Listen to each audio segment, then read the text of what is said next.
Ladies and gentlemen, boys and girls, it is now time for the best real estate podcast online. It is time for Lakeway Area Real Estate Talk Live with Mike and Dave Elkins, presented by Elite Realty Group. Here's what we're going to talk about. We get asked all the time, is the home I'm buying, is this a good investment for me to do this? Is this a good investment? Now, here's what we tell a lot of people every time that we get that question. Every home that you buy, even though you think and you plan on that you're going to live in that home like forever, like we're going to be here forever, we're going to stay in this house forever, the likelihood of that happening is very low. Most of the time people we see are staying in houses right now between 5 and 7 years. After those 5 to 7 years, and this is a report that we get from a nationwide, our National Association of Realtors tells us these things.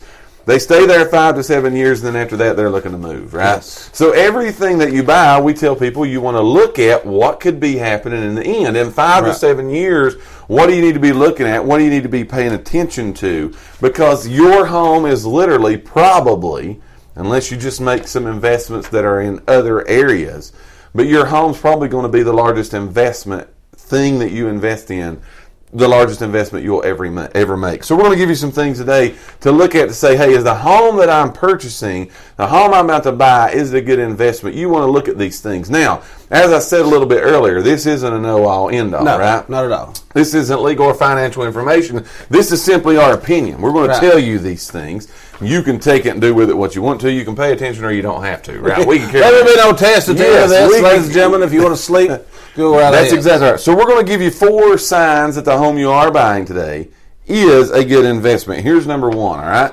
You want to look at more than just a home, okay? More than just the home itself. But you want to take a look at the neighborhood. These are in no particular order, by the way. Right. You want to look at the neighborhood. Is the neighborhood that you're purchasing in, is it hopping? Is it booming? Are things happening?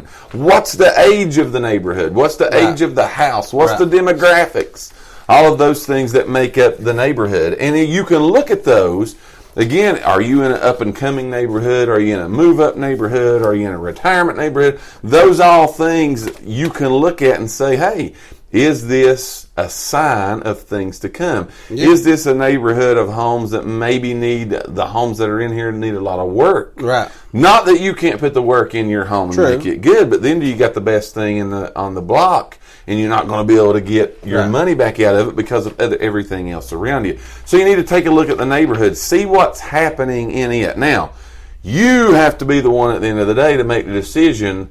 Is this neighborhood the right neighborhood for me? Is things happening? Right. Is this a neighborhood that in 5 to 7 years still going to be a good neighborhood? Right. Those are questions that each individual buyer has to ask. I got a buddy that lives in Knoxville, and we've discussed this multiple times, but he has said that his best chance to have sold his house was 7 years ago. I agree. Because his neighborhood is older houses. Right. And again, some of them are kept up nice. Mm-hmm. Some of them, because they're older houses, they need more work. The price in the neighborhood has went down. Right. So the whole neighborhood as a whole has took a hit on price, on the value of their homes, because there's some houses that need a lot of work, and it's bringing everybody else's value down. Yeah, and I actually just had a conversation with a guy yesterday about investments and neighborhoods and all those things. And his question was, so I can get a house at the right, I can just, his words exactly, where I can steal a house out of a neighborhood. But how much does the neighborhood make of? A lot. And I said, well, take it, when I say neighborhood, I said, I'm talking about the other houses, nothing to do with people. No, the people. The houses yeah. in the neighborhood. I said, that's the first thing. But I said, so you can get this house at a great deal. That's good. You're going to put your money in it, though, to bring it up to what you say is a livable, habitable house. Then is the neighborhood going to allow you to be able to get the price out of the house that maybe in another neighborhood you could be able to do Again, we've said this 100 times. If the houses in your neighborhood is $150,000 houses. You don't want to have a $250 house in that neighborhood. Right. Absolutely. Not that your house is not worth it. Absolutely. It's just that the comparables around you is not going to allow you to get that value out of your house. Value. Yeah. You've heard people say all the time, if I could pick that house up and move it to here, yeah. I would sell it for this. Yeah. That's true. That's exactly right. So the neighborhood does play. So again, signs you're making a good investment. The neighborhood will kind of tell you some of those things. You know, you want to, again, try to project. Now, you ain't going to sit there and do all this math yourself. You're not going to be that overly concerned about it. But on the reverse side of that, don't be surprised if in 5 to 7 years, if you didn't do the right thing and you're trying to get out of that house, it could be a little bit harder than you think it would be to get out of there. So that's number one. What do you got for number two? Number two is your home systems. When I say home systems, I'm talking about your heat pump, your roof,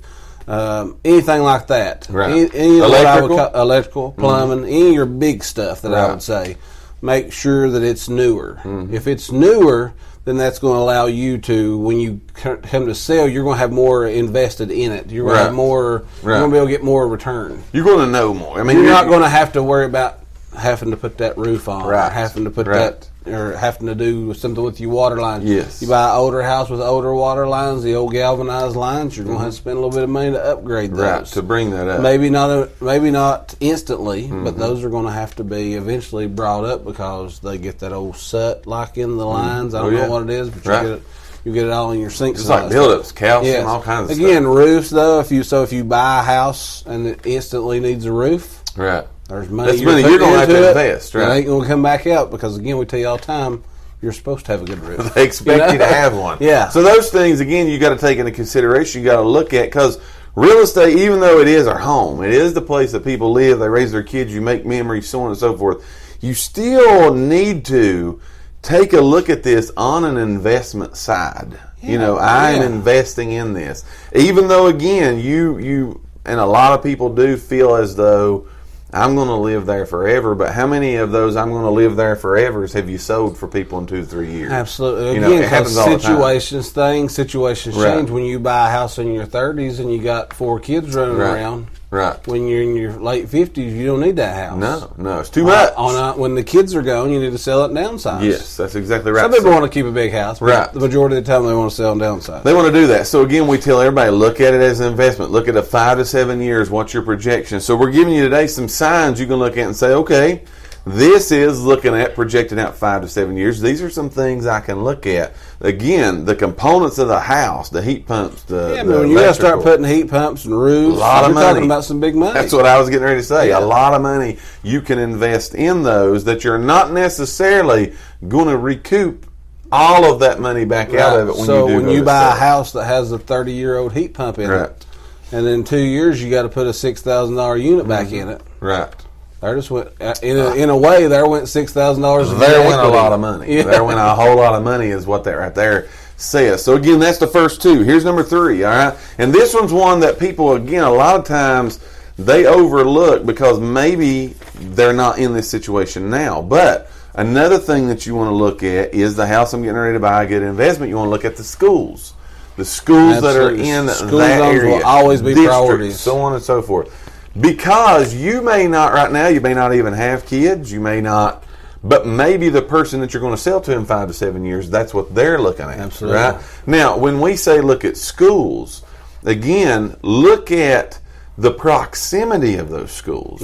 You know, we're from back up in West Virginia, there's kids, man, that ride a bus forever to get to a school. That's not kind of that way in the area that we are here, but there are still some that have a good haul, change over 2 or 3 times on a school bus to still get to the schools even here in the area where we live. And depending on where you're watching us from around the country, it could be that way where you're at. So when we say schools, I'm not saying they're like a top level tier school. You want good schools to teach your kids. I'm not saying that, but I'm saying even your proximity, because if your child's active in school, you're going to be spending time after school there, sports, athletics, going to open houses, teacher meetings, all those things.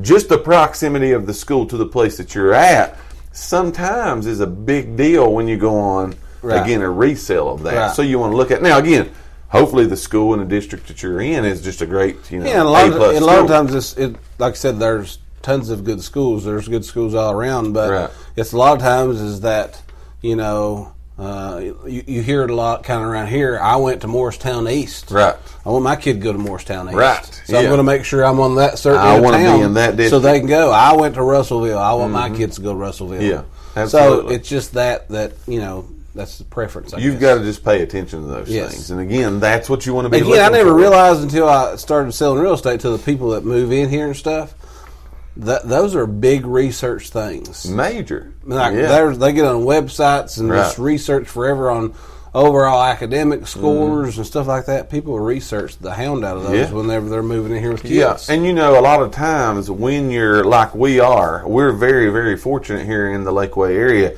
We got great schools. Yeah, we have great schools. Yeah. Every school here, they're great schools. All of them are. But some other parts, maybe that's not the case. Right. Again, we're fortunate. So people coming in here, that's one of the first things they start researching is looking at those schools. Yeah. Not necessarily because anything to do with an investment in real estate. They want to make sure their kids got good school teachers. Who can blame them for that, right? Absolutely. Who can blame them for that? So that's number 3. What do you got for number 4? So number 4 is make sure that your floor plan is family friendly. Gotcha. So make sure it's laid out because, again, you're thinking that a lot of times if you're, like I just said, the people that's moving out, maybe you've had this house, you raised your kids there, now you're moving out. Right. You want it to be family friendly. That way people who've got kids, they can come in and it's, it's accessible or user friendly to them. Right. And you got to think about, when you go talking about a floor plan of a house, the investment of that, you can change a house to be whatever you want it to be. Yeah, you can make it whatever. For the right amount of money, you can do anything. Yeah. So a lot of people will look at it and say, I ain't worried about the floor plan. I can fix that to whatever. Right. True story. Yes. However, when you go investing that money in there, it's going to take money for you as the homeowner to invest in the house. Right. Unless you're adding major square foot, you're not necessarily going to get all that investment back out of that house. Right. So again, you can change it, yes, to make it anything you want to. Right. But a good, open, floor plan, family-friendly environment. I mean, you've seen people take 3-bedroom homes and turn them into 2-bedroom homes and make a huge master. Right. Now, to some people, that's very enticing. That's great. Yeah. But to a family who has 2 kids, right, it's not very enticing right. anymore. It could hurt you on your investment, on your resale. Right, exactly. So those are the things you got to look at. You want to just take your, again, we say this so often. You get in the home buying process.